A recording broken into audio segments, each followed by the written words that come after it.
Hi, it's Laura Donnelly from Dancing with Ease, Body Brain Balance, and I'm here to welcome you to the Healing Path.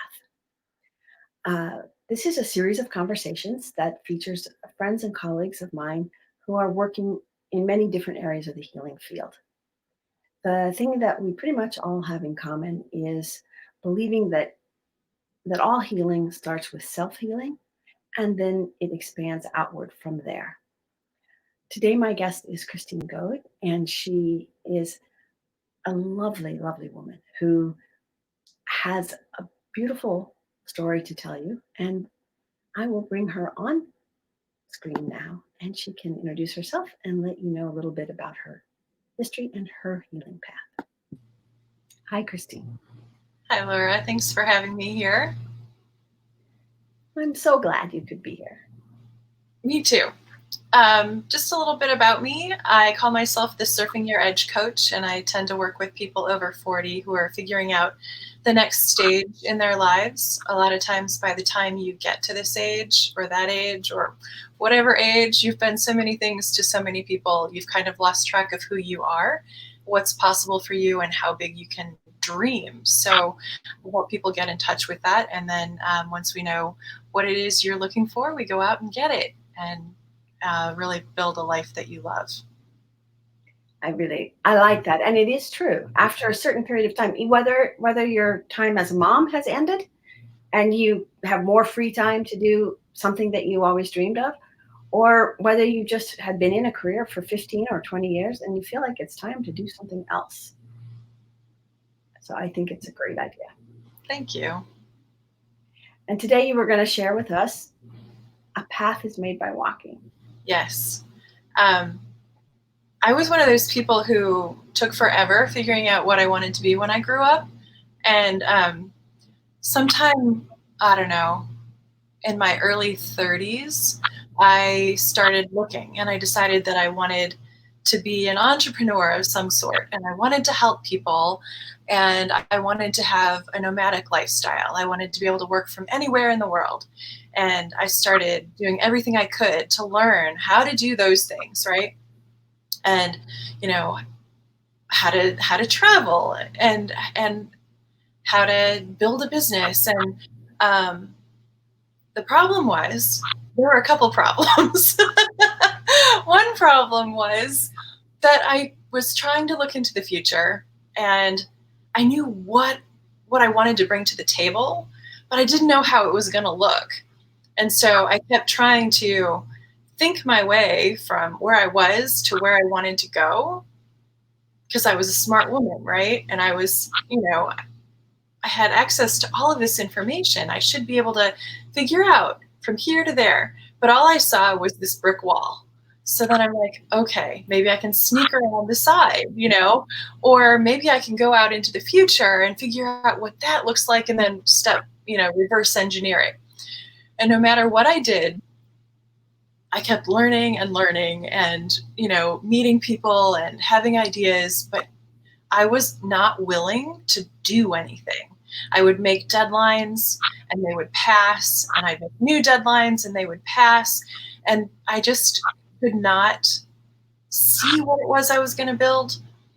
And I couldn't bring myself to get up the courage to go do that thing.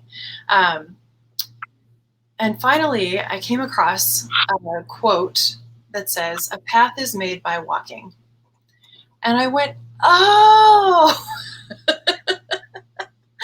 because basically, like I said, I had been trying to think my way through it because, first of all, I'm a woman and I'm not allowed to make mistakes, right? We are supposed to do everything the right way the first time.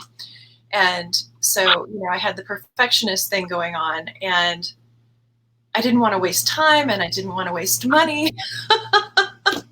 And yet I wasted both of those things trying to think about it instead of just going out and trying this and seeing what happens, and then trying that and seeing what happens. And finally, in 2015, after seriously 10 years of looking and trying to think my way through this, my husband changed jobs and we had to change states where we were living. And it meant that I could no longer sit in my comfy position. wish for something else. And it was time to start trying to build the thing. And I had to put my my money where my mouth was and actually start walking the path. What happened when you started walking? I learned a lot of wrong ways to do things, but what I really learned was that what I confirmed for myself is that passion will get you a long way, and that imperfect action really is more important than doing things the right way. I learned that from my very first coach, Ryan Eliason, when I first started looking around for, how to do all of this. Daily imperfect action. And I've been doing daily imperfect action most days since 2015. And I think I'm finally, 5 years later, starting to see the results of that. And I'm at this point, I'm in a place where I can help other people get there faster. That's great. That's great. So, in terms of what I heard you say, that you found some wrong ways to do things, Mm-hmm. but it seems like you figured out how to get rid of that perfection paralysis that happens to so many people. And what did you tell yourself? What did you discover about making mistakes, about being okay to take imperfect action rather than perfect action? I mean, I have my own ideas about this, but why don't you share some of yours? Well, I really truly believe that there are no mistakes, that you learn from everything, and that everything you've ever done contributes to who you are, and that we are where we're supposed to be at any given time. So what I can look back and go, oh, I could have done this better, or I could have done this differently. I think everything I did was the best I could do at the time. So when I first started looking for clients, I went out and took on 6 clients that were unpaid. And the first person who signed up was actually signed up by his wife. She's like, my husband is retired and he's got time and you can help him. And so he became my client, and he was actually someone who was a retired college professor and someone I knew a little bit professionally, and someone I was really in awe of. And I was terrified to take on this, this person. And he said that he was also a little bit scared to work with me. And yet we built this great relationship, and he got results beyond what either one of us were thinking. And so, I could have done things better, but I was building my confidence, and I was testing my skills, and I was trying to put into practice all of the things that I had been taught. And I wasn't getting all the pieces in the right order, but you learn from that, right? It sounds like he was able to discover things working with you that put things in a new perspective for him. Yes. Retiring after a long time career can be really challenging. Yes. And I mean, some of it has to do with, who am I? If I am not this professor, or I am not this executive of this thing, who am I? Exactly. How am I going to contribute? Right. Well, that can be overwhelming. Just asking yourself those ideas, which I think are very normal for anybody to ask at a transition point in their life, is like, well, what am I supposed to do next? What can I do next? How can I do whatever next? And I would imagine that people that come to you, like, they don't want to make a mistake. They don't want to invest a lot of time in a wrong venture. Right. This idea, if you say, well, what if there is no wrong venture? Right. What if there's just discovery? Right. And I have another friend, and she says, even if you start something and say you don't find anybody who's interested in your project and wants to do it, that can feel like rejection. But maybe you just need to go a different direction. Right. And the thing I have also experienced is repurposable skills, skills that I learned in one area, but they have application in all kinds of different areas. Right. That until I was confronted with a real big change, it never occurred to me to put them to use in another area. Yeah. So how is going one step at a time? How do you use that approach to deal with overwhelm when you're here? Where's my hand? And you want to get here. That's not very far. But if I put my hands off really big, Right. boom, it's off the thing. How am I going to get there? Right. Yeah, I completely agree. And sometimes it can be hard to even envision, what's out there for you. So I think knowing your big why is the first place to start. Like, I think we only do anything because we want to feel differently than we do now, right?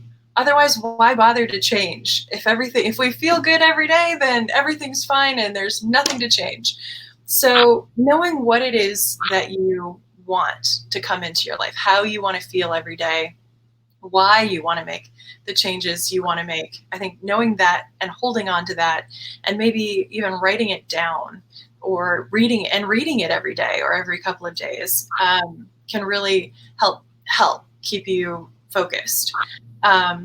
Sometimes it's hard to know what the big what is, and definitely the big how. So I'd say put the big how away. Yeah. Focus on the big why. And then look around and go, okay, I want to feel this way. I want to move and I want to be able to bring these skills into the world. From where I'm standing right this minute, what is the very next step I could take that's teeny tiny, that I'm excited to take, that's super easy, and there's no reason why I shouldn't take it. What is that? And if I can come up with one or two of those, write those down, go knock those out. Then you look around and you go, okay, great. I learned this, or that worked, or it didn't work the way I thought it was going to work. So from here, what is the next one or two tiny little exciting steps that I can take? And I do that for my clients. I have a way of, when it's someone else's vision, I can see from here to there, and I know all the steps. And even if I don't know how to do them all yet, I know, we know how to do this and this and this, and then we'll figure out this piece, and then we'll do this and we'll figure out this piece. And I can hold all of that in my head for someone else. But I don't let them see it all at first, because it will scare them and they'll run. Well, the other thing I think is people sometimes want to jump ahead. Yeah. And one of the really important things is what you learn along the way. Right. Because that you learn on the way prepares you for the next phase of the process. And I was famous for jumping ahead when I was in school. They would let you skip grades. They would, and they figured out that this really wasn't too helpful for people. That even though you could understand maybe the written material, the book material and stuff, you could check the boxes and pass the classes. You maybe you hadn't had time to build the skills. This is also true in dancing. I mean, certain things, certain complicated steps, also in how your body develops. There are certain things you shouldn't do too early. It's too hard on the body physically. Right. And so I think sometimes part of our job is to help people be patient with the process. Right. Be patient with the unfolding. And the thing I have experienced, and I'm sure you have too, is that because you started in one direction, and you were going that way, when you got to a certain place, another path appeared on the side that you would never have seen if you hadn't been going in this other direction. And then that's a place for choice. And sometimes the change in direction, the slight fork in the road, is the most important thing that you can come to. Right. And if you sit back and try to figure it all out without taking any action to begin with, you don't see those possibilities. They don't come into play. So, and if you're running, if you're running down your path, you may not see them either. So it is, more of an exploration rather than a sprint. Yeah, I like that.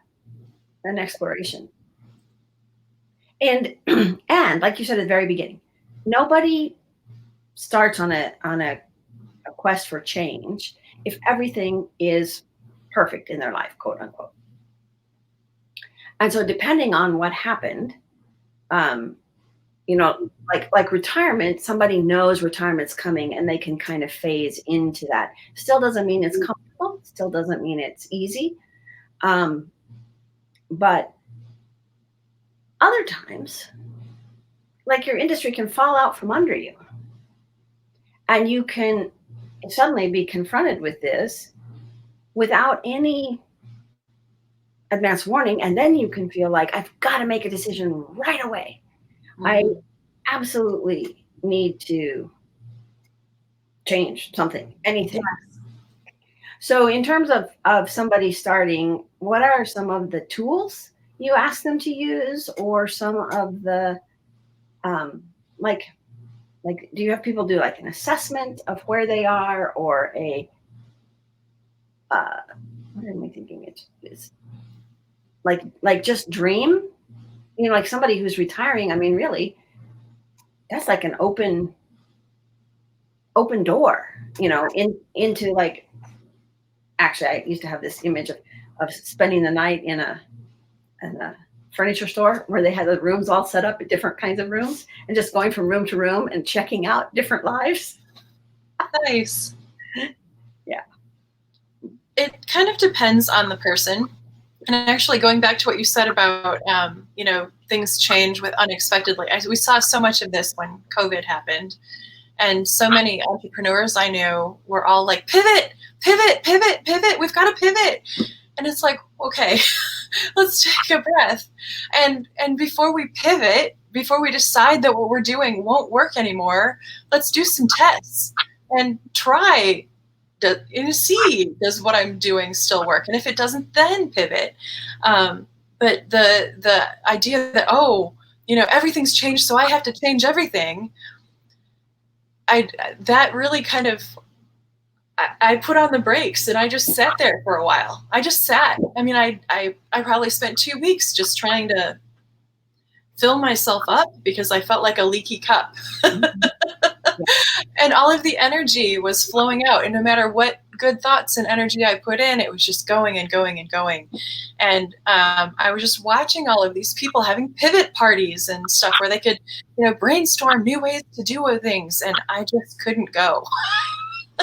And for me, it just felt like it was a time to really stop and breathe and think and get myself centered before I worried about how I was going to interact with the world. And when clients come to me, I have a client who came to me who was desperate to change positions when I met her.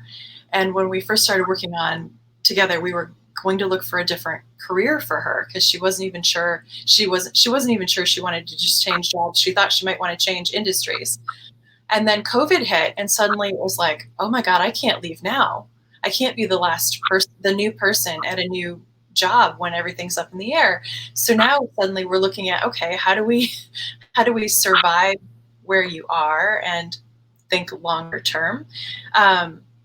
But each person I work with is different. Some people can look at themselves objectively and say, I have these skills, and this is what I'd like to bring to the table.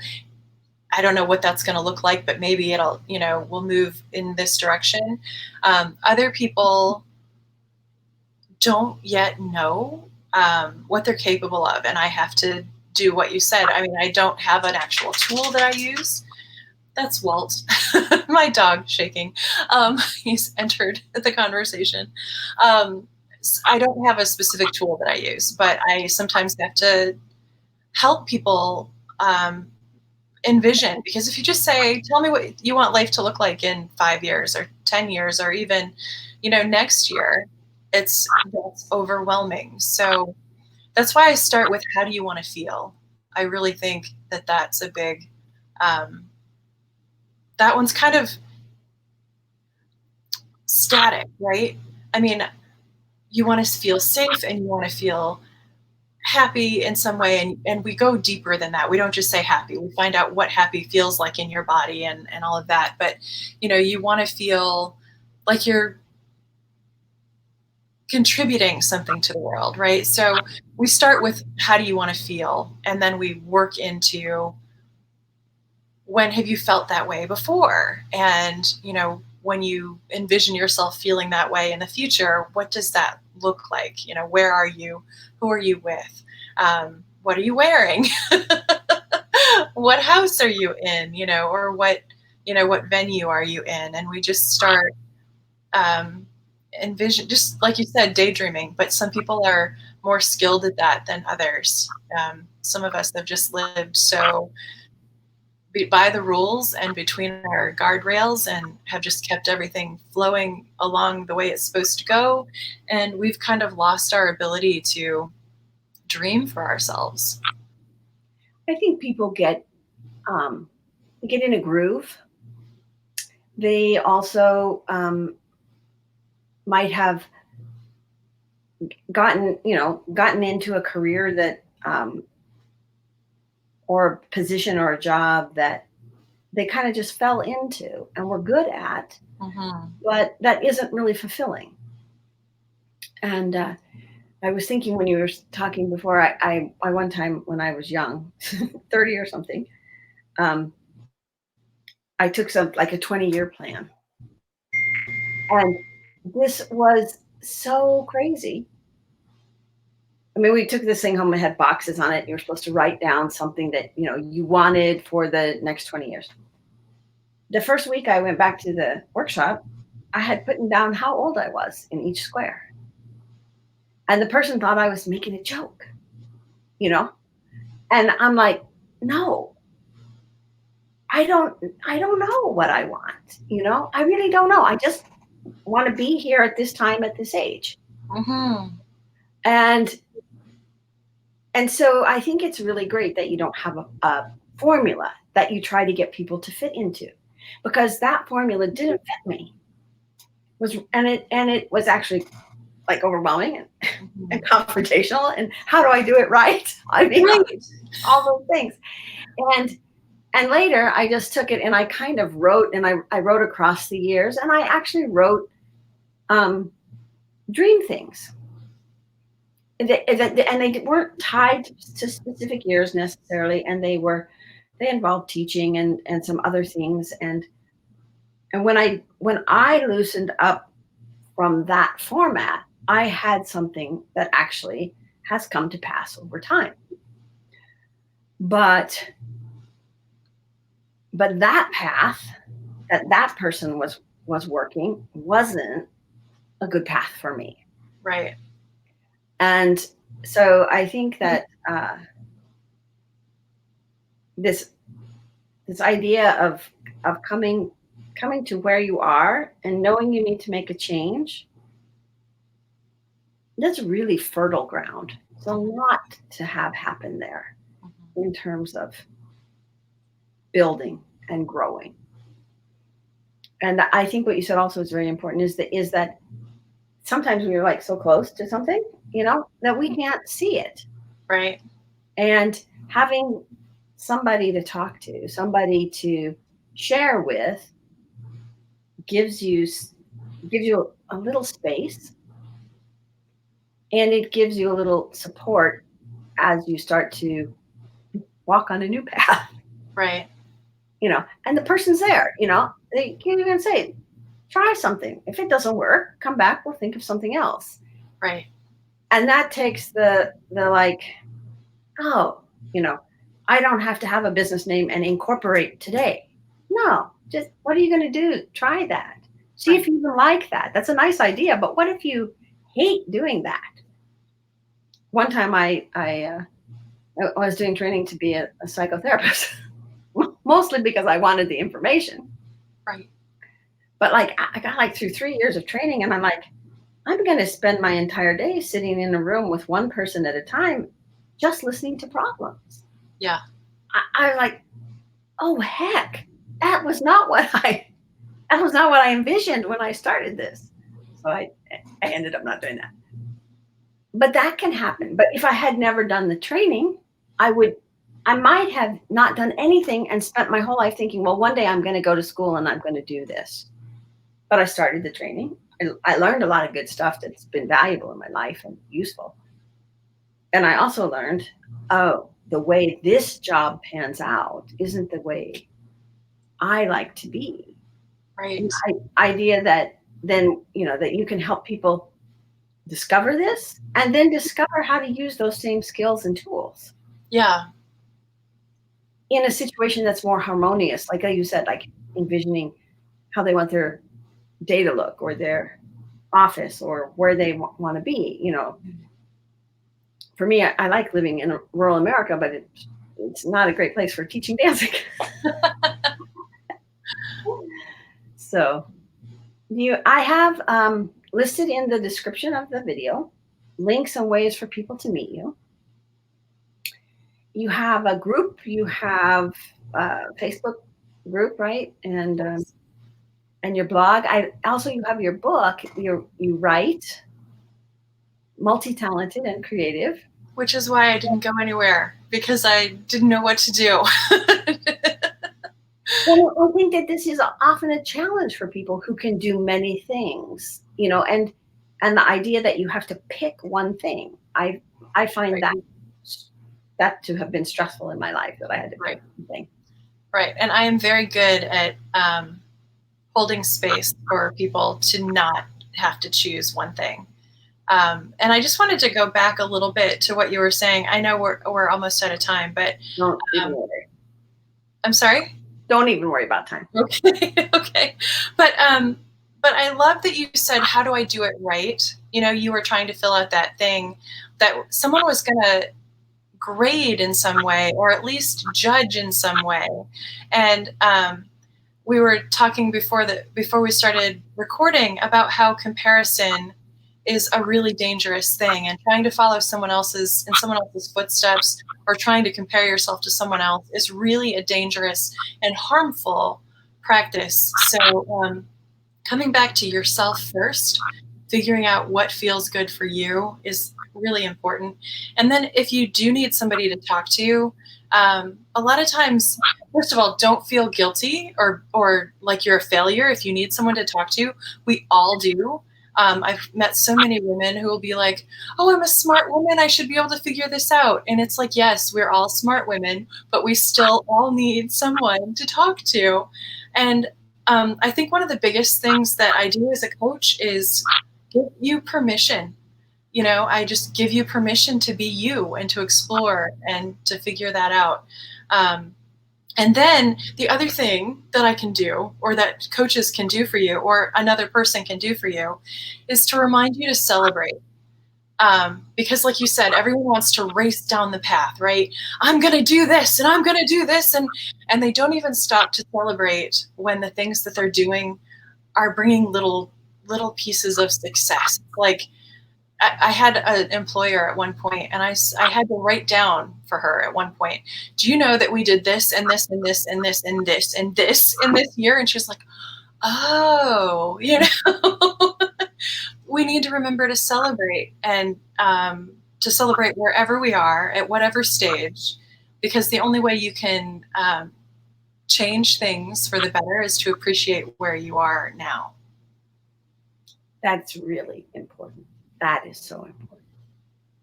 And and you can't step forward if you're not standing where you are. Right.